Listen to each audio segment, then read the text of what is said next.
Hello friends, welcome to కల్కి creations. ఈరోజు మనం చూడబోయే రెసిపీ వచ్చి అరటికాయ ఫ్రై. ఈ అరటికాయ ఫ్రైని ఎలా చేసుకోవాలో ఒకసారి అయితే మనం చూసేద్దాము. అలాగే మన ఛానల్కి ఇంకా ఎవరైనా సబ్స్క్రైబ్ చేసుకోకపోతే ప్లీజ్ సబ్స్క్రైబ్ అయితే చేసుకోండి. అలాగే బెల్ నోటిఫికేషన్ యాక్టివేట్ చేసుకోండి. దాని ద్వారా నేను పెట్టే కంటెంట్ అంతా కూడా నోటిఫికేషన్ రూపంలో వస్తుంటుంది మీకు. అరటికాయ ఫ్రైకి కావాల్సిన పదార్థాలు: 2 పచ్చి అరటికాయలు తీసుకున్నాను. దీని తొక్కంతా కూడా పీల్ చేసుకున్నాను. తొక్కంతా కూడా పీల్ చేసుకున్న తర్వాత ఇవి చిన్న చిన్న ముక్కలుగా తరిగి పెట్టుకున్నాను.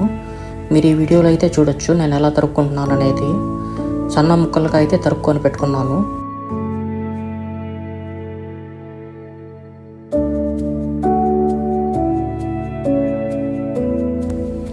స్టవ్ మీద ఒక గిన్నె తీసి పెట్టుకున్నాను. ఇందులో మనం తరిగి పెట్టుకున్న అరటికాయలన్నీ వేసుకున్నాను. 100 ml వాటర్ పోసుకుంటున్నాను ఈ గిన్నెలో. ఈ అరటికాయలంతా కూడా మనం బాగా ఉడికించుకోవాలి. ఈ గిన్నెలో 1/2 టీ స్పూన్ కల్లుప్పు వేసుకున్నాను. 1/2 టీ స్పూన్ పసుపు వేసుకున్నాను. ఈ వాటర్ అన్నీ కూడా బాగా డ్రైన్ అయ్యేదాకా నేనైతే ఉడికించుకుంటాను ఈ అరటికాయని. మధ్యలో మూత తీసేసి అంతా కూడా బాగా మిక్స్ చేసుకుంటాను. సాల్ట్ అంతా కూడా అన్ని పీసెస్కి బాగా పట్టేలాగైతే మిక్స్ చేసుకుంటాను. ఎప్పుడైతే వాటర్ అన్నీ డ్రైన్ అయిపోతాయో మనం అప్పుడు దాకా ఉంచుకొని అయితే స్టవ్ ఆఫ్ చేసుకోవచ్చు. వాటర్ అంతా కూడా 90% డ్రైన్ అయ్యేదాకా ఉంచండి. దాని తర్వాత మూత తీసేసి మనం అయితే ఉడికించుకుంటాము ఈ అరటికాయలని. మనం చూసుకుంటే ఇప్పుడు వాటర్ అంతా కూడా బాగా డ్రైన్ అయిపోయాయి. అలాగే నేను ఇప్పుడు మూత తీసేసి ఉడికించుకుంటున్నాను. వాటర్ అంతా కూడా బాగా డ్రై అయిపోయిన తర్వాత నేను ఈ బౌల్ తీసి పక్కన పెట్టుకుంటాను.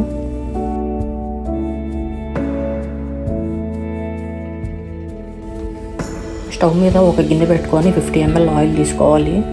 ఈ ఆయిల్ అంతా కూడా బాగా హీట్ అవ్వాలి. ఆయిల్ అంతా కూడా బాగా హీట్ అయ్యేలోపు ఒక 10 వెల్లుల్లి రెబ్బలను తీసుకొని దంచి పెట్టుకుంటున్నాను. నేను ఎలా దంచుకుంటున్నాను అనేది మీరు ఈ వీడియోలో అయితే చూడొచ్చు.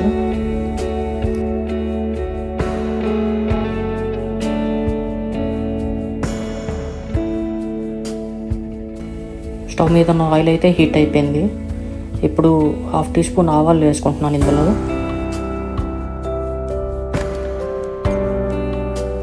అలాగే 1/2 టీ స్పూన్ జీలకర్ర వేసుకుంటున్నాను.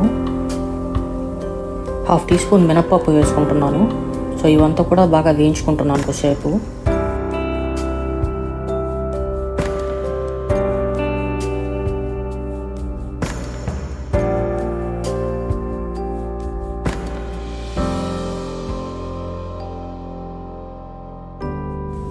ఇప్పుడు మనం దంచి పెట్టుకున్న వెల్లుల్లి రెబ్బల్ని ఇందులో వేసుకోవాలి. ఈ వెల్లుల్లి రెబ్బలంతా కూడా బాగా పచ్చివాసన పోయేదాకా అయితే మనం బాగా వేయించుకోవాల్సి ఉంటుంది. అలాగే కొంచెం కరివేపాకు వేసుకుంటున్నాను. ఈ కరివేపాకు అంతా కూడా బాగా వేయించుకుంటున్నాను. ఈ స్పీసెస్ అంతా కూడా బాగా చిటపట అనేదాకా మనం బాగా వేయించుకోవాల్సి ఉంటుంది.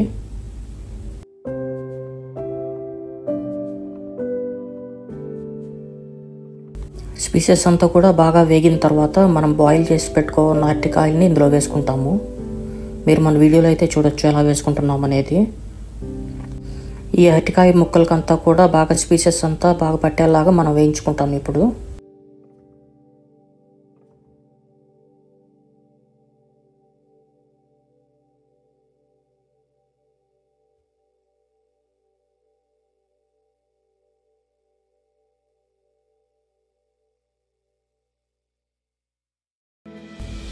అరటికాయలంతా కూడా బాగా వేగేటప్పుడే మనం 1/2 టీ స్పూన్ కారం వేసుకుంటాము. కారం అంతా కూడా అరటికాయలకంతా బాగా పట్టేలాగైతే మనం వేయించుకుంటాము. అరటికాయలంతా కూడా బాగా కలర్ మారేదాకా అయితే మనం వేయించుకోవాల్సి ఉంటుంది. బాగా డ్రై అవుతాయి అరటికాయలంతా కూడా, అప్పటిదాకా అయితే మనం వేయించుకోవాల్సి ఉంటుంది. మీరు ఈ వీడియోలో అయితే చూడొచ్చు నేను ఎలా వేయించుకుంటున్నాను అనేది. ఆయిల్లో అరటికాయలంతా కూడా బాగా ఫ్రై అవుతున్నాయి.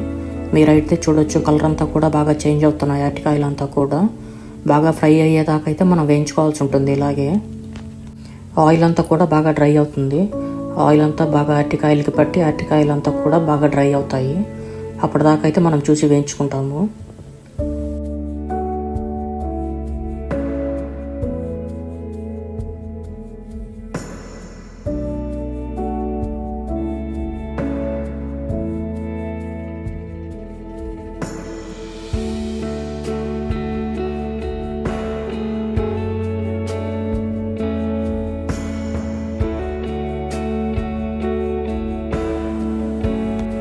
మీరు అరటికాయల కలర్ చూడొచ్చు ఇప్పుడు ఎలా మారిందో.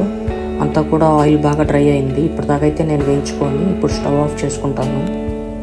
మన అరటికాయ ఫ్రై అయితే రెడీ అయిపోయింది. నేను ఇప్పుడు ఇది ఒక బౌల్లోకి ట్రాన్స్ఫర్ చేసుకుంటాను. మీరైతే చూడొచ్చు అరటికాయ ఫ్రై ఎలా వచ్చిందో. చాలా డెలిషియస్ అండ్ టేస్టీగా వచ్చింది. ఒకసారి మీరు కూడా ఈ రెసిపీని ట్రై చేయండి, చాలా టేస్టీగా ఉంటుంది. మన ఛానల్ని ఇంకా ఎవరైనా సబ్స్క్రైబ్ చేసుకోకపోతే ప్లీజ్ సబ్స్క్రైబ్ అయితే చేసుకోండి. అలాగే బెల్ నోటిఫికేషన్ యాక్టివేట్ చేసుకోండి. దాని ద్వారా నేను పెట్టే కంటెంట్ అంతా కూడా నోటిఫికేషన్ రూపంలో వస్తుంటుంది మీకు. So thank you for watching this video. See you in next video. Thank you.